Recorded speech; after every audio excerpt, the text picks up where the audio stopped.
Mm-hmm. And Mm-hmm. this country allowed me to be me, Mm-hmm. to be free in every aspect Mm-hmm. of my life.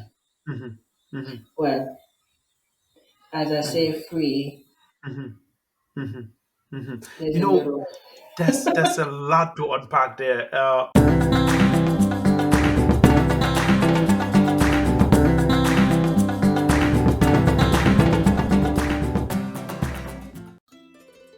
Well, hello, hello, hello. Kady, Yeah. welcome to STEM2Roots. STEM2Roots, this is where we plan on talking our way to a plan. Um, I am so honored that you've joined me today, that you've said yes to having a conversation with me.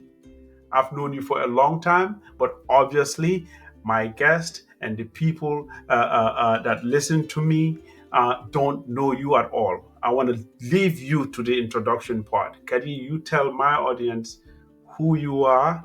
Mainly because that's a broad question, but I want you to center it around your profession, where you're from, what you do, and anything else you want to share. Well, first of all, I have to say the honor is all mine. Mike, you have a vast network, and I feel blessed that you asked me to participate. And yes, we've known each other for a long, long time. My name is Kady Coulibaly.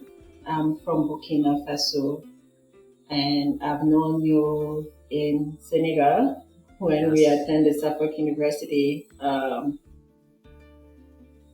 years ago, Whoa. 21 years ago. Who is um, counting? Uh-huh. after graduating, I first of all majored in finance and marketing, and then went on to major in marketing. Human resources management, and that is what I chose to center my career in. I first tried working for banks in the finance field, but Mhm. it wasn't quite for me. It was around the crash in 2008, so Yes, it was a yes. miserable place to be Mm-hmm. working Mm-hmm. for banks, especially in the mortgage-backed security field. Um, Human resources appeal to me because of the human factor, the human side of things, Mm-hmm. Mm-hmm. Mm-hmm. and helping people is something that is dear to me. And what what better place or what better place to do that than the human resources from any company? So that is how I became a human resource professional. Kady, it's interesting you mentioned that because, knowing your profession, because I've always known you're in HR, and thinking about it after, for me, being a professional for like over a decade and a half now, we've all gone through phases of thinking about what we do and whether we want to keep doing it. When I think about what you do in HR, I'm in the tech field where, whether it's technology, whether it's automation, whether it's AI, is you look at what you do and how that's going to affect, all this technology is going to affect what you do. But when I think about HR, there's a human aspect to HR that nothing technology can take away. So you're in a safe space. Well, I'm happy for you in that Well, aspect. it's funny you mentioned technology because the way I actually started in human resources was through technology. Hmm. My very first, going back almost 13 years ago, Hmm. um, I was a human resources information system analyst. Hmm. And I love that job because it gave me the best of both worlds. It gave me the tech side of human resources while Yes. I was still doing human resources. Yes. So it was the right middle for me where I could have logic, in the technology. It gives you Hmm. what you put in, and Hmm. yet I could have the complexity of working with humans, where Yes. no same Yes. issues. It has the same Yes. solution. You know what I'm Right. saying? Right. So I Right. love that. I did that for over a decade. Both feet planted in the HRS side of HR Yes. whilst doing it, regular HR Hmm. Hmm. functions, and then I eventually focused more on being a people business partner. Wow, that's a safe space. Let's put it that way. That's a safe space. Kadi, I'm gonna pivot right away. You just talked about your profession, but here at STEM to Roots, that is mainly something I want to know about you and link it to something I'm really interested about as far as our conversation goes. Um, First, tell us. I know this, but tell my audience how long you've been here in the states. Going on 20 years. 2 decades. So meaning, more than half your life or half your life you spent here. So professionally, you've spent your entire life in the United States. Um, enjoying your career, mixing tech with HR. And the great aspect about HR is how it's up to you who you work for, because every single company, business, organization, enterprise needs a level of HR. So that flexibility is just brilliant for you to be in, right? So meaning your options go as wide as companies in Africa, including home Burkina. But you've chosen to spend your entire professional career in the States. Was it a choice? Yes, it was a choice. Um, yes, Hmm. definitely was a choice, although it was not an easy choice. Hmm. I am one of six siblings, One of and six. I'm the only one away from home, so that's been quite tough on me. My entire family is back home, between Burkina and Ivory Coast. Mm-hmm. So being alone in this country for over 20 years Hmm. has not been easy, Hmm. but I chose to be here for several factors. Hmm. Um, One was the professional aspect of it. It was easier for me to start my career here, especially right after grad school when I had my first job. Hmm. And let's not forget, I specialize in the U.S. market and the U.S. Labor laws, right? Hmm. Hmm. That is not transferable. Hmm. It's not because I'm a human resources professional that I can do human resource everywhere. I don't know the labor laws and the labor code of Burkina, for example, or Hmm. Senegal, Hmm. places that I've considered going back. That is one thing. It is something. It could be considered a small obstacle, but it is one that I considered, and it gave me pause. Hmm. Um, the other aspect also is very personal, Yes. in a sense where I know myself, and being in this country, I have blossomed into the person that I am. And I think the United States allowed me to become the woman that I knew was inside me as a young girl back home. Yes. I was always outspoken, Yes. you know, and going back in the workforce, it might be something that I'm imagining, Hmm. but it is what gave me real pause was, will I be able to still be me in the workforce Yeah. in Africa? Yeah. Meaning, would male colleagues Yes. um, would I be able to work with male colleagues, Hmm. and the patriarchy that still rule in Africa? A factor. Yes. You know, Yes. Yes. um, I know that I may, I will present younger to some people back Yes. home, and Yes. so how dare this? Especially when you started. Yes. Uh huh. Yeah, exactly. Uh huh. So these are things that these are things that I've contemplated, Yes. and I was not, I did not want to me, it was going to be taking several steps back into Mm-hmm. who Okay. I was. Mm-hmm. And Mm-hmm. this country allowed me to be me, Mm-hmm. to be free in every aspect Mm-hmm. of my life. Mm-hmm. Mm-hmm. Well, as I Mm-hmm. say, free, Mm-hmm. Mm-hmm. Mm-hmm. there's You a know, little. there's a lot to unpack there.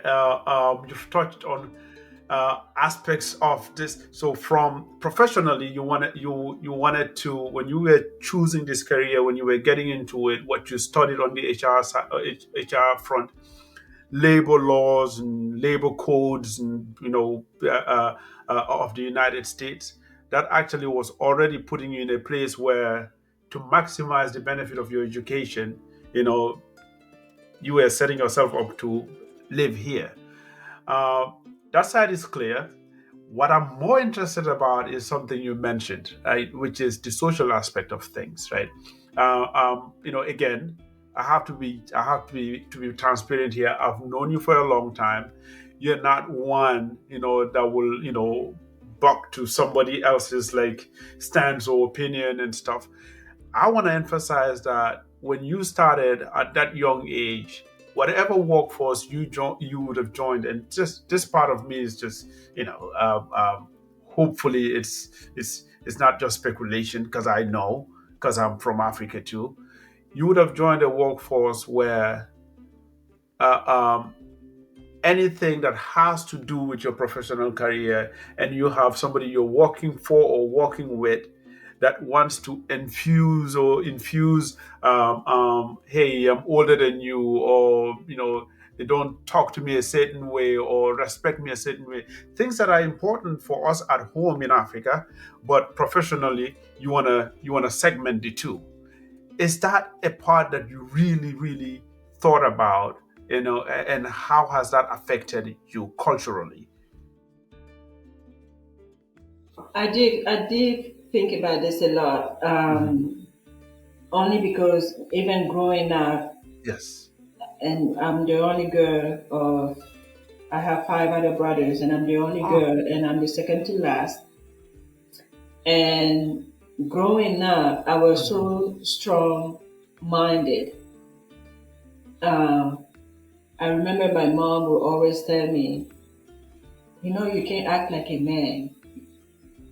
You Wow. have to soften your Uh-huh. edges. Hmm. You know, Hmm. you're too hard. You're too, all the characteristics that will make a man great, a Hmm. great leader.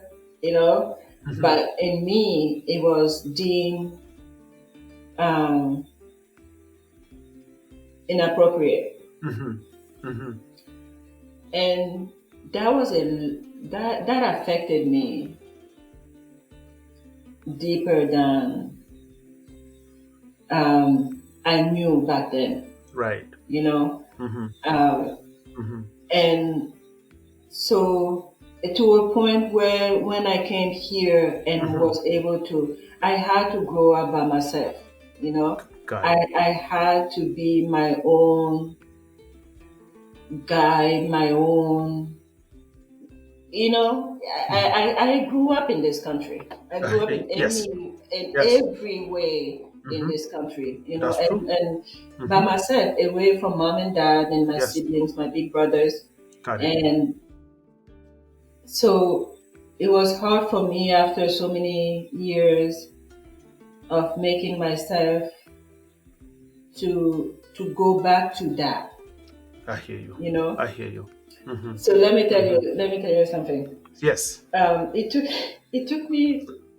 It's silly, but it took me years to reconcile with the idea that, oh my God, if I go back, and by then I was a married woman, a mother.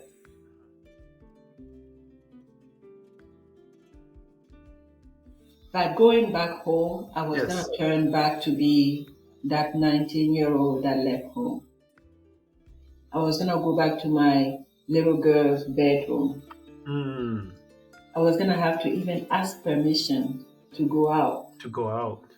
at night, you know? Yes. And I Yes. was going back as a mother and a wife at the time. So it was that, yeah, so that was the cultural aspect of things Yes. that Yes. did not really compute well or sit well Of with course. me. Of course. Of course. Yeah, and so yeah, so you made the choice, you stayed, you started your family. There's a lot of things you taught yourself, so you partly raised yourself, in a country that's not home.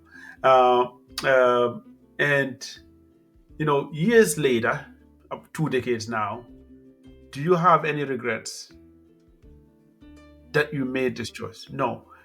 Straightforward. But I want to just quickly go back to something you mentioned, right? So you made this choice, and I want to talk again about the social aspect part.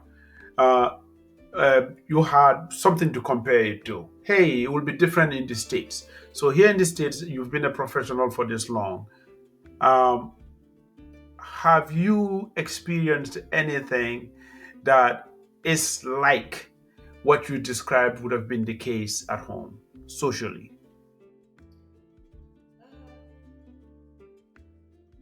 Actually, I think I may have experienced worse. Hmm. That's interesting. And I say worse because what I experienced here was unknown to me. What I would have experienced back home was expected.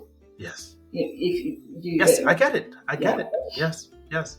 At least, at home, you knew what was coming. Whether you were gonna fail in trying to like fight it, if I can use that word, but you knew what was coming. Here, you didn't know what it was. Just that you knew there'll be a difference, right? But where does the in your professional career, has America given you at least room to fight or protect yourself, or at least say, what, I can push back.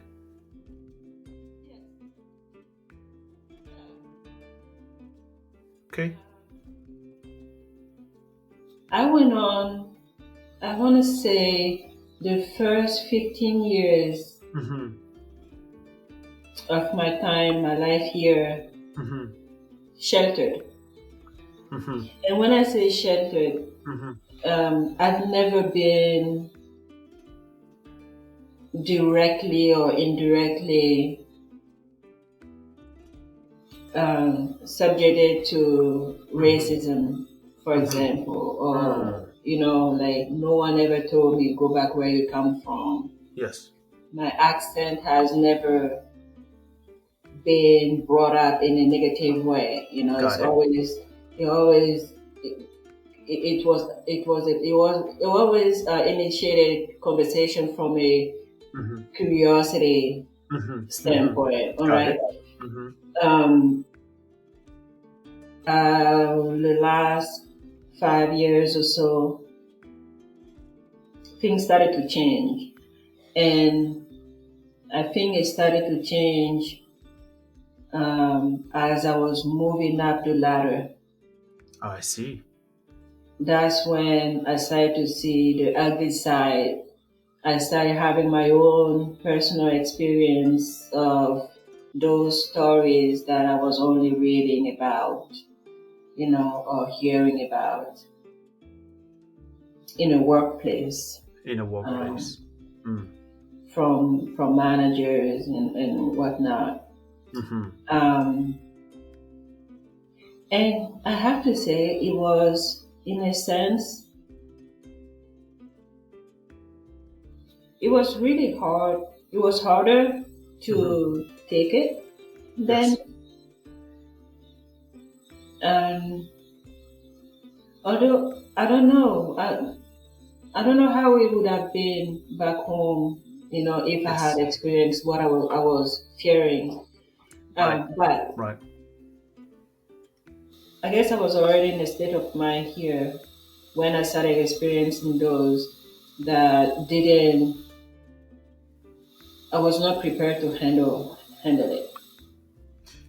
That answers the question that I was going to go to, which is whether through your professional career you've experienced any sort of hardship that is unique to these states, right? And that covers that because when it comes to facing any slight form of uh, uh, um, this is me avoiding the word racism, but that's what it is because if and in your case it can be you being a woman, whether in a place where you're moving up in in a corporate setting, whether people are people, whether there's somebody above you or a colleague of yours around the same level that has this bias of thinking, there's a certain level that doesn't belong to you, right? So whether they show it, imply it, or even murmur about it, you can feel it, you can see it, and some will be as direct as showing you. I think that is unique to the state. It would not have been the your skin color part, or that would not have been the case at home. But you as a woman, I think is not unique to the United States. Would have been. Do you think it's fair to say, even if you were home, going up the ladder as a woman, it will be the same? Um, that is a really, that's a good question. Um, I guess it would have been it would have been part of the battle, Hmm. Hmm. as a black woman or as a black Muslim woman, you pick, Yes. you pick. The bucket, yes. I'm checking all the boxes Yes. here, right? Uh-huh. Um, With funny hair. yeah, exactly. With loud hair. Um, Yeah. so um, back home, Uh-huh. I never thought about the color of my skin. Hmm. Back home, I only had to worry about being in my place as a girl, As a girl, as a right? person of certain age, yeah. Mm-hmm. Yeah, Mm-hmm. Mm-hmm. that's it, right? Yes. That Yes. was my battle, Mm-hmm. manage that. Yes. But I also grew up in a household where being a girl Mm-hmm. did not hold me back. Got it. On the contrary, as I was Mm-hmm. telling you earlier, I have five other siblings. I'm the only one who studied abroad and is living here, Hmm. right? Okay. All my brothers went to school and they finished the school, the training, and they're all working back home. Got it. I'm the only one Mm-hmm. that my dad sent away. Mm-hmm. So that is the kind of household that I grew up in, you Mm-hmm. know. So this country showed me that as a woman, as a black person, Mm-hmm. and the third thing is not readily known, but as a Muslim person too, Mm-hmm. Mm-hmm. you have you there are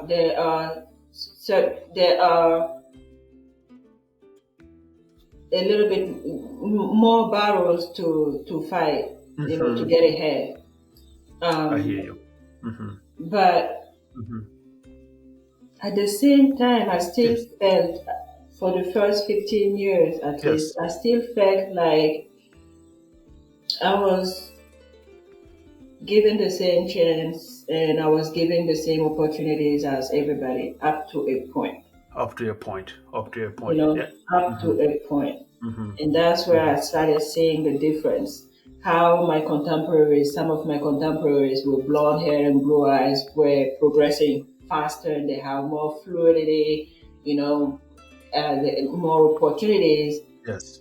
um, that were not accessible to me. In other words, that became a new battle. So if there was any time, like right after grad school, where you were deciding, hey, where do I work? And the first thing that came is, man, I would have loved to be at home, but, and then those things that came after the but, we already talked about. I don't think then you were prepared because, now you're beginning to be a professional. I don't think you were prepared to know that far ahead, right? And it's fair that you have to go through it to experience it and get to that level. But for me, I think the level of maturity up to this point, as far as just as a professional, you know exactly what you're capable of, the value you bring to any company you work for, especially if it's the same company and you have data to show what you've done. I feel like it will not shake your confidence in any way, to find a way, to extend an elbow and find your space. So I'm not worried about you. There's things that you won't be able to do because somebody has to decide. But as far as just uh, um, what you would have gone through if you started your professional career young in Africa, I feel like at that stage, the effect, and I'm not a psychologist here, but the effect would have been more harmful than where you're experiencing these things at your maturity. So basically, I'm making you feel good about the choice you made. No, but let me tell you something, Mike. Uh-huh. I have this conversation with friends Mhm. often, and I will still make this choice. Knowing what I've gone through in the last 5 years, I will still Mhm. make the choice to work here and live here. Why? Uh-huh. Because at this point, it's the lesser of two evils for Huh. me. That's that's You a know, that's a good way to this put it. is I'm sticking with the devil that I know. That's a good way to put it. You Yeah, that's know, a good way to put it. and I'm very comfortable with that choice. Great. With Yes. that said, I Mm-hmm. know if I know you, I know the conversation will go there. Uh-huh. So, um, and maybe I will be proactive. Uh-huh. Uh-huh. You go ahead of me. um, Mhm. the thing is that from the beginning, when I came to this country, was it Yes. clear that I was not going to go back? No, it Okay. wasn't. Mm-hmm. I came to study. I got Mm-hmm. my degrees, and then Mm-hmm. I started practical training, Mm-hmm. and one thing led to another. I got married. I got a kid. The kid started to grow up here and Mm-hmm. started to develop some skills in basketball. So where are we other than basketball nation? Right. So why uproot him to take him back, and Mm-hmm. that's kind of set him further back, you Mm-hmm. know?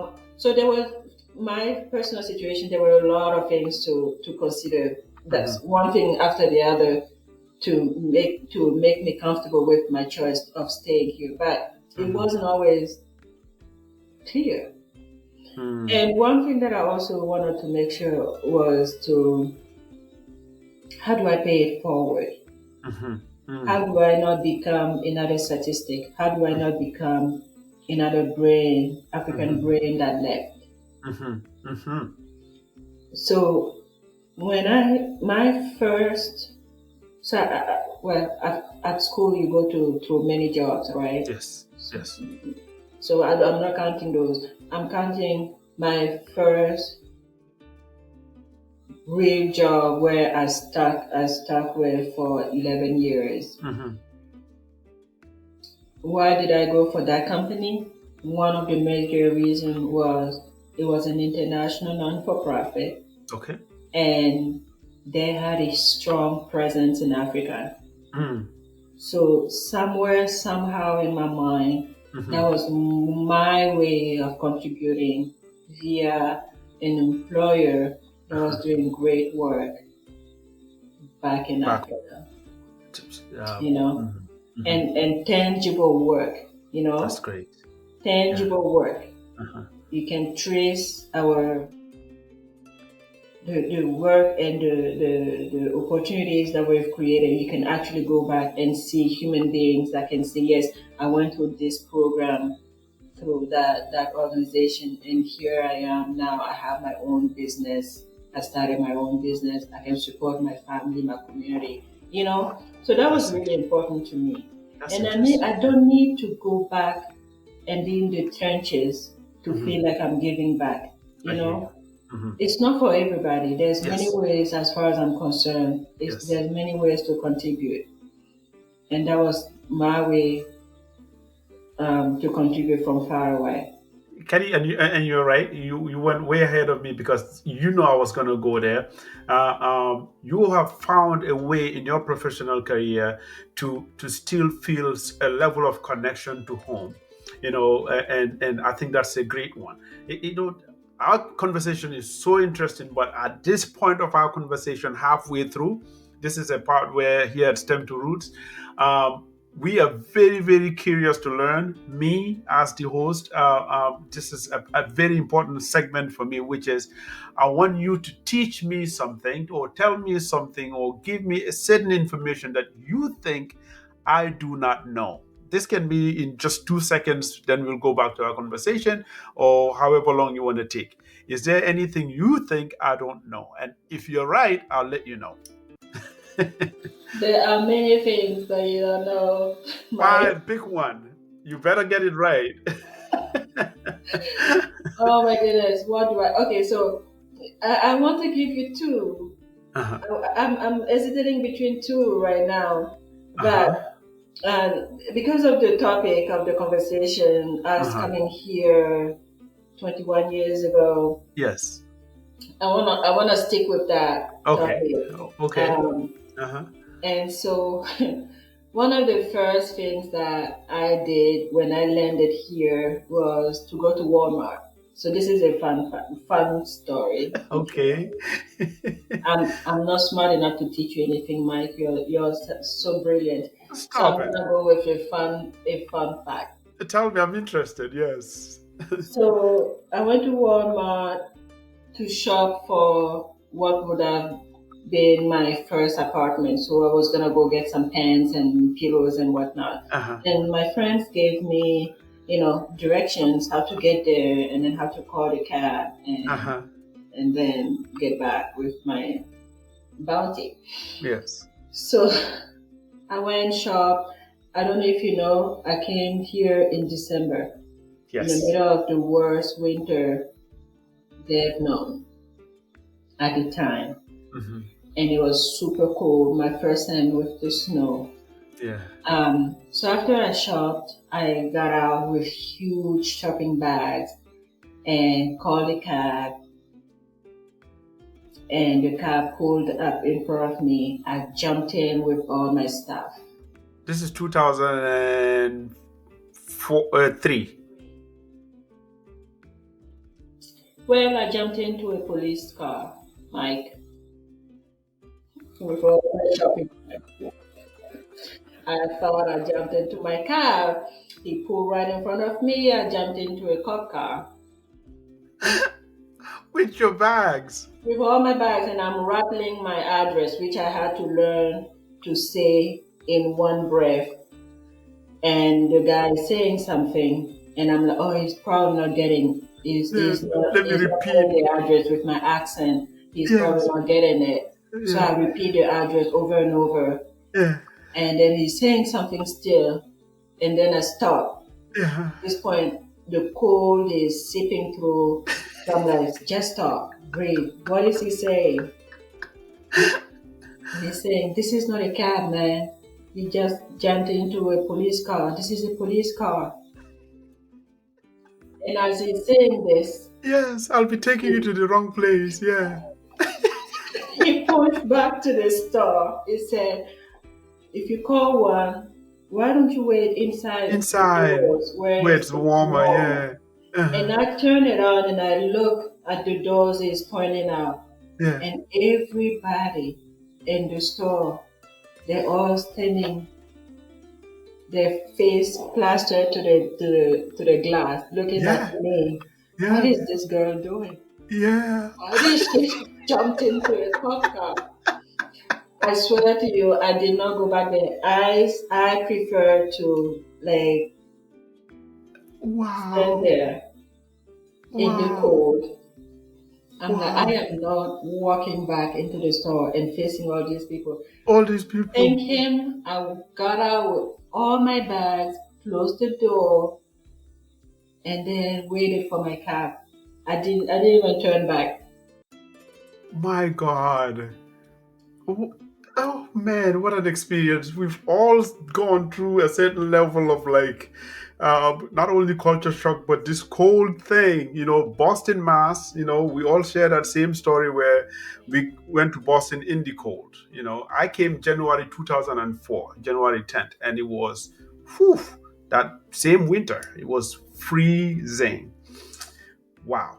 All right, Kady, thanks for sharing that. I didn't know that about your story, but thanks for sharing that. Our conversation is so interesting. I have to go back right away, and I think where I want us to pick this up from is in terms of quality of life, because you touched on it a little bit. In terms of quality of life, you've lived here for this long, most of your adult life.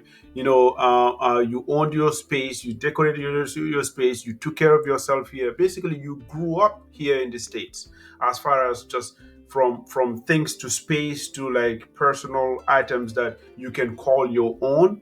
It's been here in the States, so you have a huge data set as far as quality of life goes, right? um, if you were told to go home tomorrow morning, home as in back to Burkina, will you be able to say, um, at, I won't say at the same level, but will you be able to adjust to the same quality of life or to the quality of life in Burkina?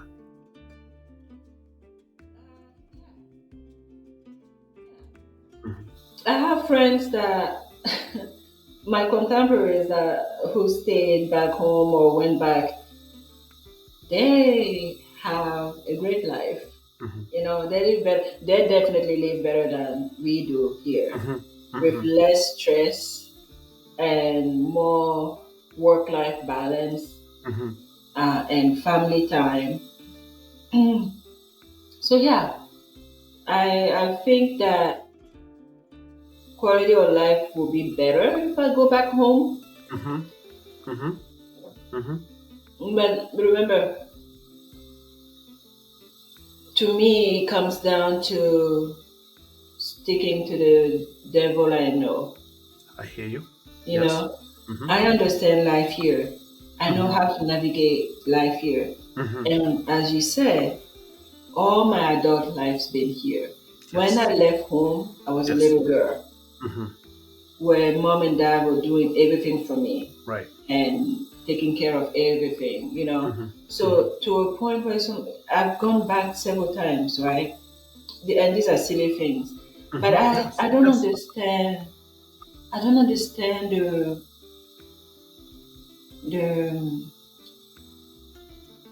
the social code. I don't know if Mhm. you get it. Yes. I get it. I I get don't it. understand the social code there anymore.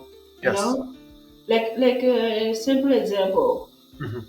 I went to renew my passport, Uh huh. and a um, a high school friend of mine Mhm. um, picked me up and was going through all the steps that it took a whole day. And he picked me up and we went through the whole thing. And then when we were finally um, in the office where I needed to submit all the paperwork Mhm. for the passport, Mhm. I did what I gave the paperwork, and Yes. the fee, to the guy. Mhm. And to me, okay, so those are the steps. But Yes. then I came to learn that my friend that took me through the whole thing, I should have given him something. And then the guy who took my application form and everything, I should have given him something, even though he was doing his job. His job. Yeah. You know, those are the clues that I don't have anymore. I mean, like I said, it's silly, but Yes. it's still the way of life there, and it's huge if you Yes. want anything done. You know. Yes. Yes. Yes. Thanks for mentioning that because this is not whatever you're talking about is not it's not a surprise to me. It's not even news to me because it's the same. It happens to be a thing that where we're from, and after being here all this time, you go home and exactly the same story you give. I can share that coming from the Gambia. I have friends from Senegal that will share the same. It's just that code is just in the fabric, and you have to understand it. I'll tell you a silly one that's just different from that. But in addition to that, coming, I was in Boston for 17 years until I moved 2 years ago. I was in Boston, just like you, and you know how the city is like, right? As far as just how it's Boston, you can walk anywhere. Hmm.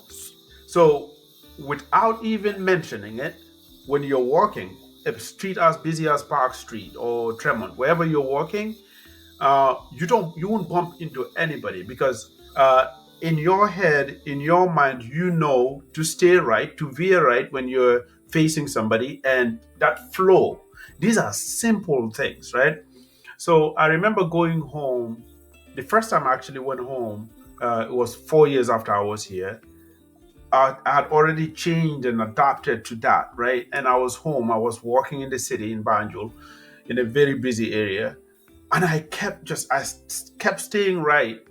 And 2 3 times, somebody just stood right in front of me, feeling challenged that I was walking straight at them, because in my head they will move left and I stay right and we go, but they will stand there like I'm challenging them to, okay, who's gonna move first. So I didn't get it the first time. I didn't get it the second time until the third time before I picked it up. I'm like, oh my God, it's not Boston. And this is something small, but like you start to change and adapt to the place you live, and you go back home, and there's so many things that you've forgotten, you've changed from, and it's not Hmm. the same anymore.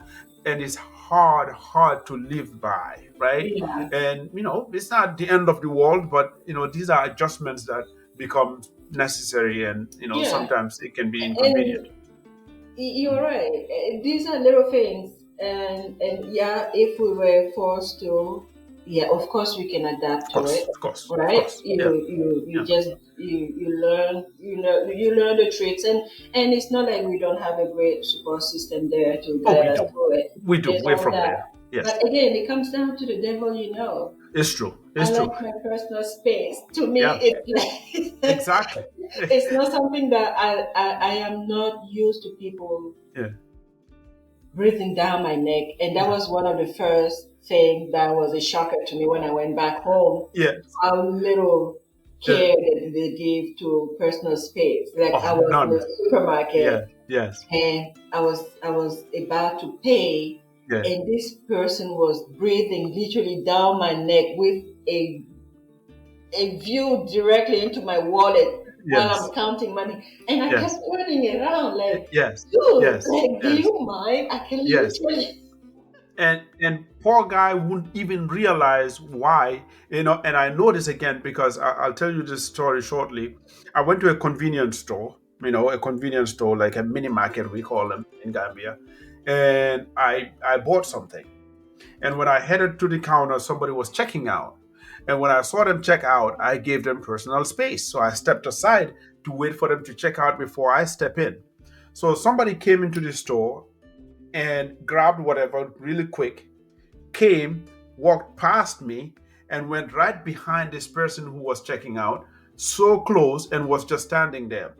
So, first thing I did, my first instinct was that this guy just challenged me because he saw me waiting, but he didn't care about me waiting. He stepped ahead of me so that he will go ahead. So I stepped up to the counter, went straight to the clerk and let them know that, hey, you saw me waiting, right? She looked up like, what's this guy about to do? I said, you saw me wait, right? So this guy thinks, he is more in a haste than I am. You know, by the time I was done, the guy turned around. Oh, bro, I'm very, very sorry. I didn't think you were ready. Mike, the I was so same thing embarrassed. I was happened. so embarrassed because I right then and there I knew, oh my God, I'm in a different place because this guy thought I was not ready. That's why I was that far away. If I was ready, I'll be this close. So these are the social things that I will have to adjust to if I was to be home right now. The same thing happened to me. Same exact. I gave space because this person in front of me was getting ready to pay, so I gave them their space. And remember, we were still in the COVID time. I had gone back right after COVID and everything. So I'm like, hello, social distance. And this guy Forget just it. came and went straight and stood right in front of me, directly behind that person. And I'm sorry, sir, the line is actually behind me. He Yeah. said, well, what are you doing back there?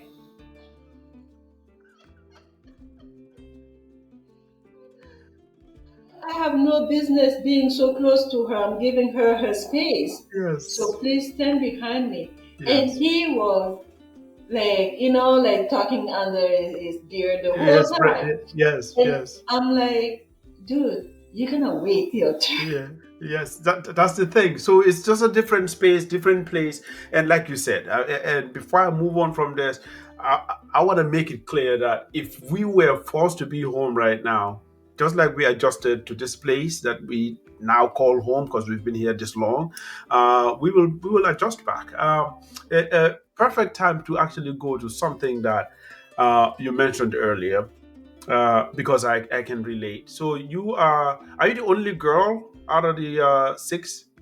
So one girl, five boys.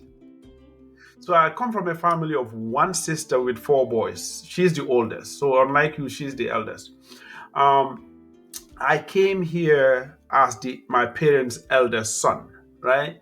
Um, Part of my decision making in staying, among things that are similar to what you've mentioned already, was more economical, right? Like my parents did sacrifice a lot in putting their little money in helping me come over here to a point that they were stuck and could not even help anymore because this is an expensive place. After I graduated and I thought, all right, I'll start working and I'll start earning money, I thought to myself that economically it will be more helpful to maximize my earning in order to start helping as my parents eldest son, because this is an African trait, right? So because unlike this culture that I know here, it's something you can do, but it's not something that that's an obligation. But for us where we come from, so you as a woman, as a girl, your parents sacrificed to send you over here and left the boys, at home. Was that a part of your calculation as far as financially? Was that a part of your thought process In me as far as staying. maximizing earnings and what you can do with money that you earn as a Oh, professional? absolutely, absolutely. I knew what it took for my dad to send me over, Hmm. and I will forever be grateful to my dad for making that decision because he could have done it for anybody else, right? Hmm. And Hmm. I was the one that he sent over, Hmm. and my dad supported me for the first 2 years that I was in the U.S. And then after that, I was on my own, Right. paying for school and living expenses all by myself. You have to deal with it. And so, but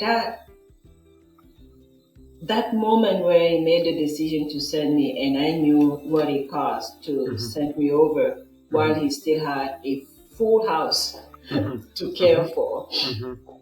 Hmm. I think it was my drive, it was my drive to succeed. Pushed you. and that will probably be the reason why Mike, in the years through through our bachelor and then practical training and masters, you probably did not see me as often as others Hmm. Hmm. because Hmm. I was busy working and going to school. That's all I did.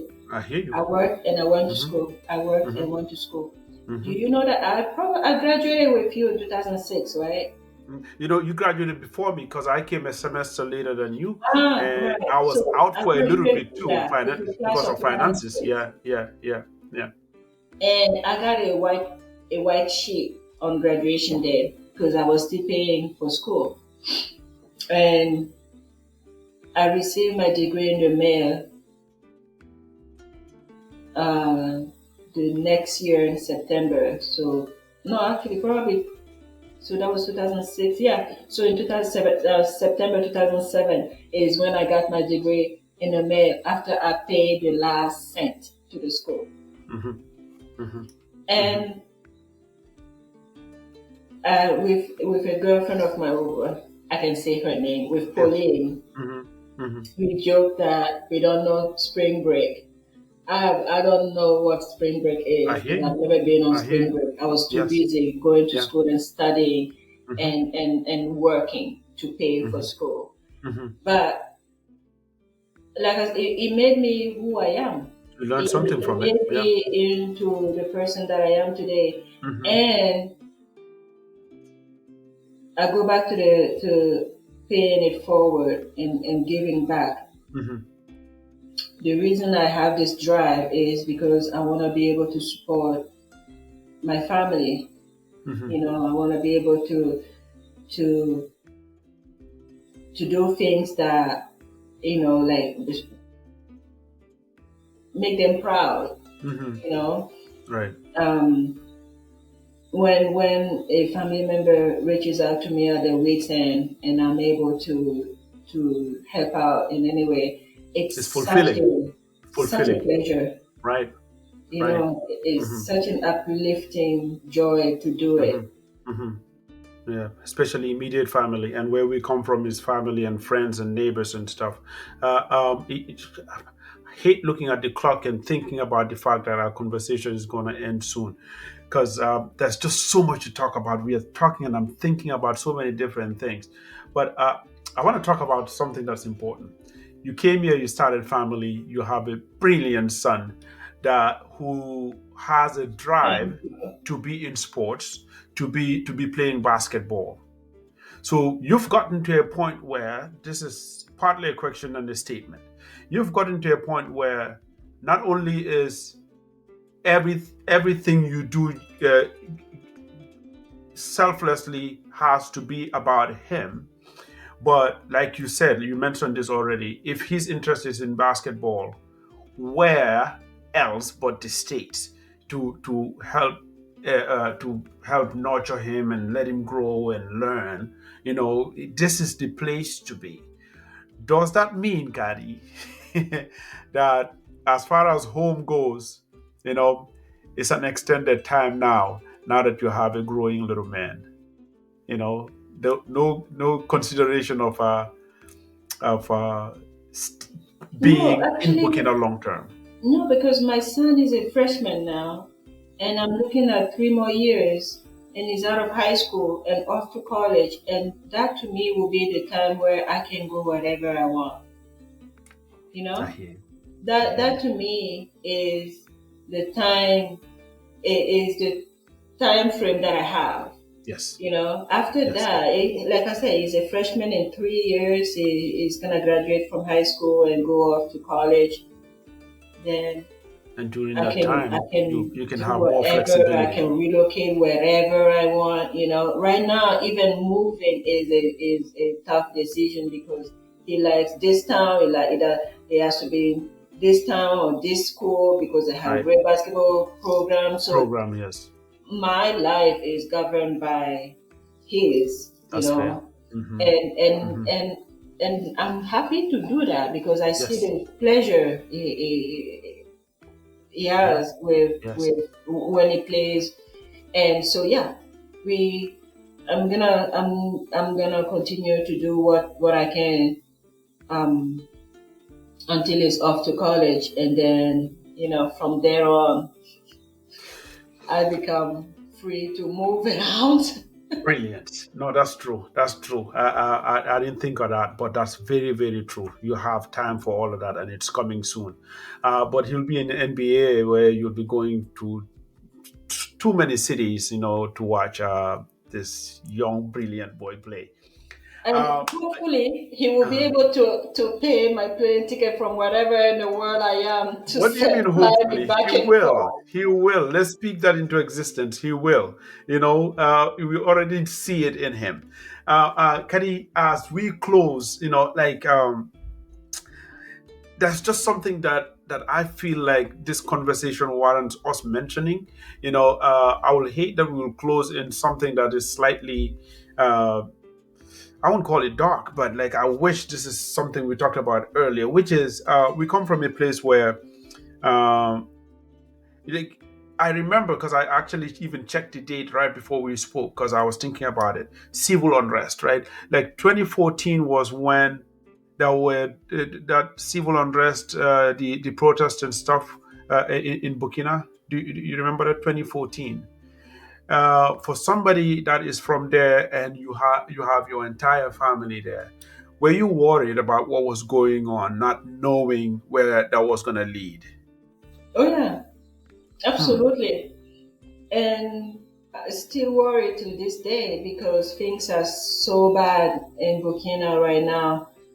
Um, I think it's estimated that over 60% of the land is under terrorist um, Wow. occupancy. Wow. So Wow. I didn't know that. yeah, I didn't know I that. think there are fewer safer places Mm-hmm. left in Burkina, Mm. and so it's a constant worry. Yes, but thank God, my family is safe. Mm-hmm. There have been some horror stories and events pretty much every day. Um, but you And, know, thank God my family is safe and they're keeping safe. But movement is tough, and and that adds mhm. to the idea of going back. Even when as I contemplate more and more the Yes. idea of going back. Like I Yes. said, my son is older, Yes. so It becomes a factor.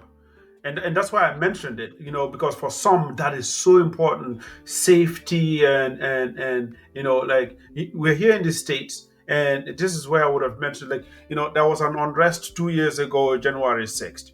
But the way it affected you, somebody who lives in Mass, this happened in DC, I am sure that night you went to bed and you slept well.